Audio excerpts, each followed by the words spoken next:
Bonsoir Thierry Coville. Bonsoir. Vous êtes chercheur à l'IRIS, docteur en sciences économiques et vous êtes spécialiste de l'Iran. On va parler avec vous de la situation explosive dans la région. Après avoir renoncé in extremis à lancer des frappes sur le pays, Donald Trump annonce de nouvelles sanctions majeures contre l'Iran. Ça doit être fait aujourd'hui. Thierry Coville, vous connaissez très bien cette région puisque vous travaillez, vous y intéressez depuis plus de 20 ans. Alors, est-ce qu'on est dans une sorte de stratégie politique, d'intimidation, ou est-ce que là, on est vraiment sur un risque de conflit majeur ? Oui, moi je penserais plus du côté du risque de conflit, en posant tout de suite qu'aucun des deux pays ne veut la guerre.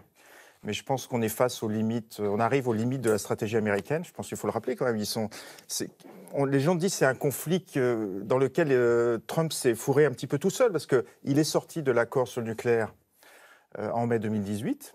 Il n'était pas obligé de sortir. C'était un accord qui garantissait que l'Iran n'ait pas la bombe atomique pendant 10 ans. Donc il en est sorti. Il a appliqué ce qu'il appelle une stratégie de pression maximum sur l'Iran. Alors au début, c'était pour que l'Iran renégocie l'accord sur le nucléaire, arrête son programme balistique, son programme de missiles, arrête ses interventions dans la région, etc. Le problème, c'est que l'Iran n'a pas bougé. L'Iran a refusé en disant non, on reste dans l'accord, nous on tient à l'accord.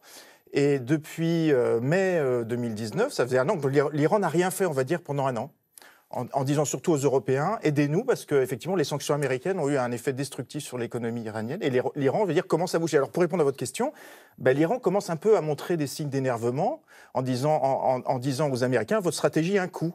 Et on sait très bien que quand les sanctions ne marchent pas, la question qu'on se pose tout de suite, c'est qu'est-ce qu'on fait ensuite ? Donc on voit l'escalade et on voit que Trump n'est pas à l'aise avec ça. C'est bien pour ça que je pense qu'il a arrêté cette attaque contre l'Iran.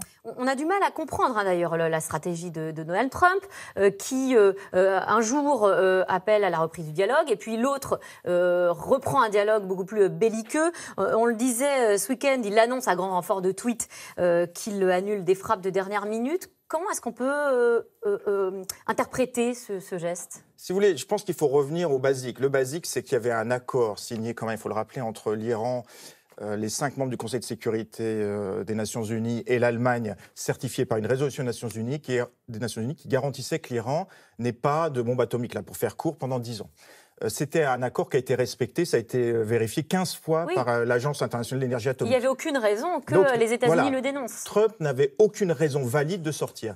Il en est sorti, il faut reconnaître aussi, c'est pas Trump lui-même, c'est que vraiment, il y a le Parti républicain aux États-Unis qui n'a pas accepté cet accord, en fait, si vous voulez. Et son entourage. Voilà, et si vous voulez, Trump étant membre du Parti républicain, assez nouveau d'ailleurs, je pense que c'était une manière pour lui de s'attirer, les bonnes grâces du Parti républicain. Il y a sans doute un lobbying très fort de Israël et des Émirats arabes unis et de l'Arabie saoudite. Et puis voilà, donc l'idée qu'effectivement, alors je pense qu'on a vendu aussi à Trump, qui ne connaît pas trop à mon avis l'Iran, l'idée qu'en mettant un petit peu plus de sanctions, régime allait changer tout de suite. Mais là, il se rend compte que c'est pas aussi simple. Ah oui, alors on va y venir justement sur ces fameuses mesures qu'on attend, qu'il est censé annoncer aujourd'hui, puisqu'elle a annoncé des mesures de rétorsion supplémentaires. Il en a déjà annoncé toute une batterie quand il a dénoncé l'accord il y a quelques mois. L'Iran est déjà asphyxié dans une situation économique catastrophique. Que peut faire Trump de plus en termes de sanctions ? Non, mais on voit le côté aussi, si vous voulez, communication sans arrêt. Je peux donner quelques chiffres. Oui.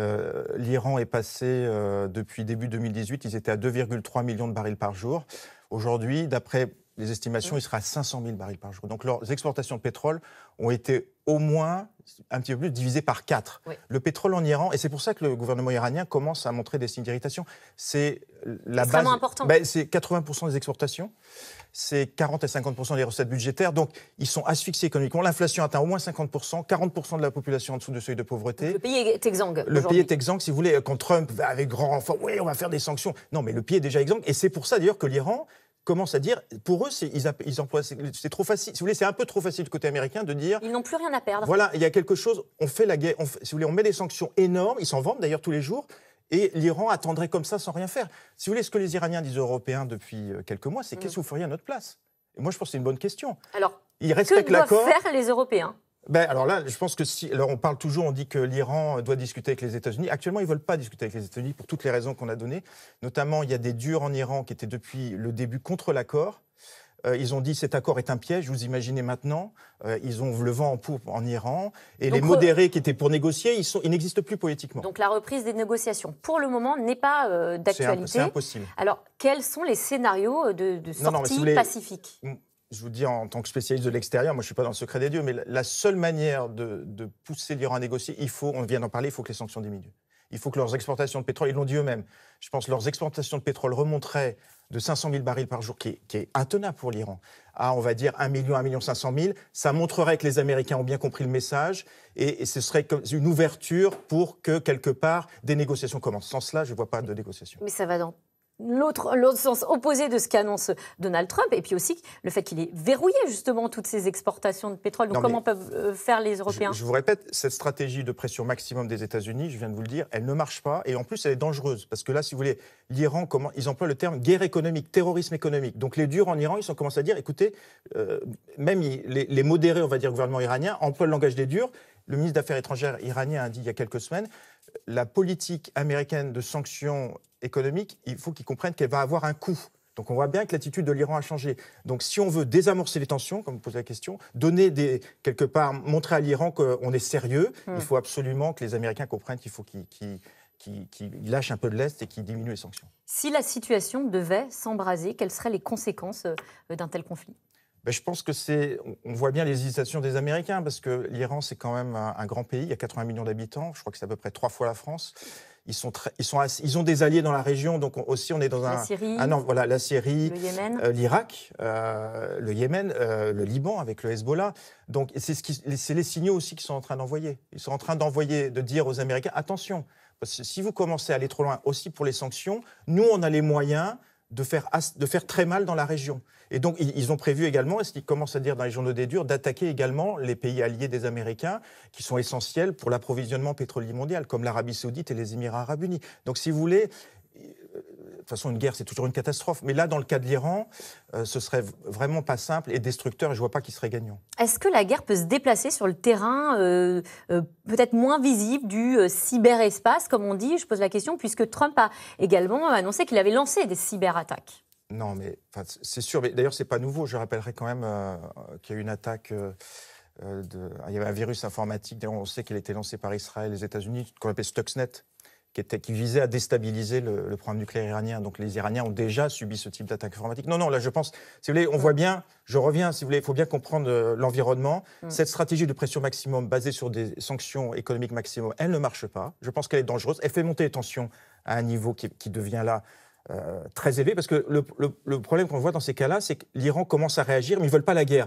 Mais on sait très bien que dans ces cas, on vient de le voir, une erreur d'interprétation, un mauvais calcul, tout de suite un emballement des deux côtés.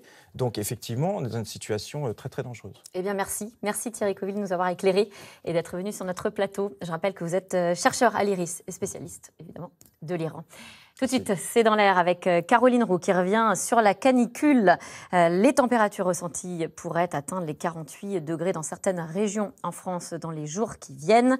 Alors, comment se protéger le plus efficacement possible ? Les épisodes de surchauffe vont-ils se répéter de plus en plus souvent ? Est-ce qu'on peut faire un lien direct entre canicule et réchauffement climatique ?